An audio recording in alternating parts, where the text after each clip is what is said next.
Hi guys, my name's Anna. I'd like to tell you guys a little bit about the tech that you're going to see here in the demo.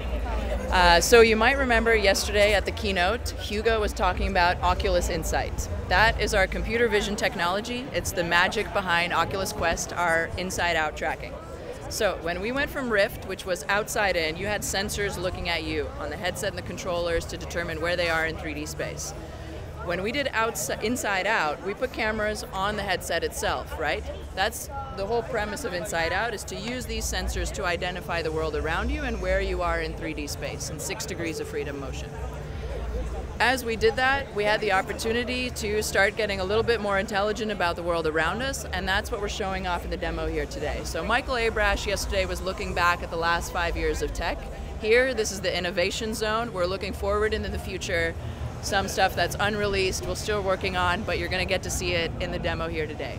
So one of those things is body presence. So when you look down in the game, you're going to see an avatar of your full body. That's using the camera sensors on the headset to identify your corporal manifestation and represent that in the VR world. We're also going to show you some mixed reality. So as you put the headset on, you're going to see a black and white rendering, a line drawing of your actual physical world before we drop you into VR. Now, when the Quest ships, it's going to support room scale play spaces, 5 by 5 meter type spaces. But the Oculus Insight team is always trying to push our tech to the max. That's what we're doing here in the innovation zone. And so we're going to have you play in a 4,000 square foot arena behind me here. To get that to work, we had to make sure that the locations are shared between all the headsets, so they're all playing within the same map. We're also sharing that same location to the iPad that you see walking around here.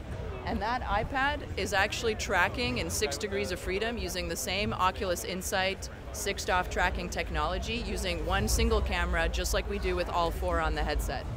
So as he's moving around the iPad, it's actually tracking in the virtual world, creating a window into VR, or like a spectator view into the game. And that's all, exactly, that's displayed on the screens out there. That's just a regular iPad with Oculus Insight running on it. So, go ahead. Do you need the multiple people to be all tracking the entire, and that's how you get the map of the area, or can you track it with just one headset? Great question. So for this particular demo, we mapped the whole space once and are sharing that map between the headsets. When you use your regular Oculus Quest product, when you put it on, you're going to set up Guardian, and that's going to create a map of your environment and your safety net, your safety zone. You can do that 5 times for 5 different play spaces. And then the next time you put on the headset, it's going to recognize where you are, so you can go ahead and start playing. So it'll do that dynamically. If someone moved one of the boxes, does it recognize the new position of the box? For this particular demo, it's not going to recognize the move of the boxes. We've kind of mapped the virtual boxes to the physical spaces, so it's not adaptive in real time. Can someone walk around the entire area and their tracks correctly? Absolutely. So there are no sensors in this play space. It's using all inside-out tracking. So wherever you go, the cameras are recognizing the features around them to understand where they are in the 3D space. Does this work in all lighting conditions, in absolute darkness? Great question. So again, we're using camera sensors, right? If you turn off all the lights, there's no input for those sensors. What we do then is you lose 6-DoF, but you fall back to 3 degrees of freedom. So you still have recognition of how you move the headset in pitch, roll, and yaw, but you can no longer travel. So we won't let you play in dark spaces. We don't want you to run around and hit something because we don't know how far you've gone. You've lost 6-DoF when the lights are off. Is it too bright outside to play, or would it work?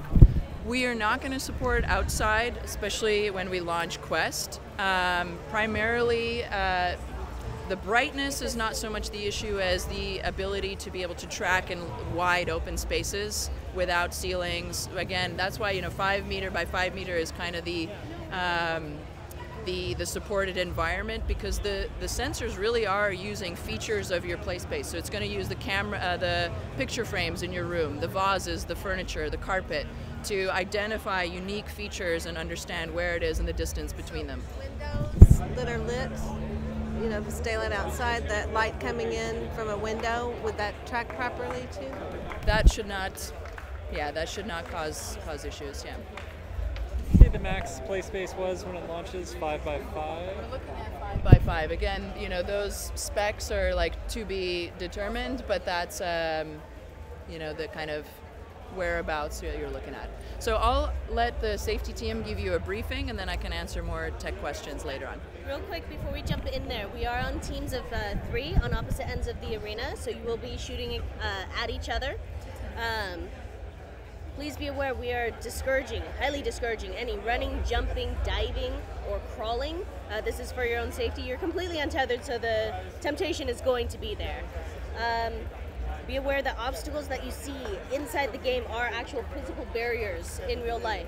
Do not try and run through any of these ghosts that you see running around. These are your dead teammates. That will not end well. As you're roaming about your area, if a blue grid pops up, that is an indicator of a wall or a boundary to the arena. So take a couple steps back, it will disappear. Go ahead and get back into the game. Would I be able to walk across the...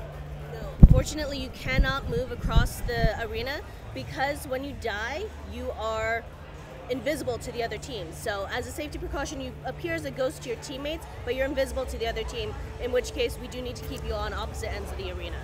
If you do cross the train tracks, you die in the game. Thanks. Let's see, what else? To respawn, you can either pick up a special weapon that is only visible to you when you are in ghost form.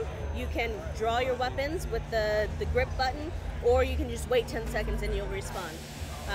Automatic reloading, you don't need to worry about that. The controls are very intuitive. Draw is the grip button, hold that down. Fire is the trigger, again, intuitive. If you want to have a peek into the mixed reality, like what you'll see when you first get the headset on, go ahead and hit the A button, and you will get that black and white sketch. All right. All right.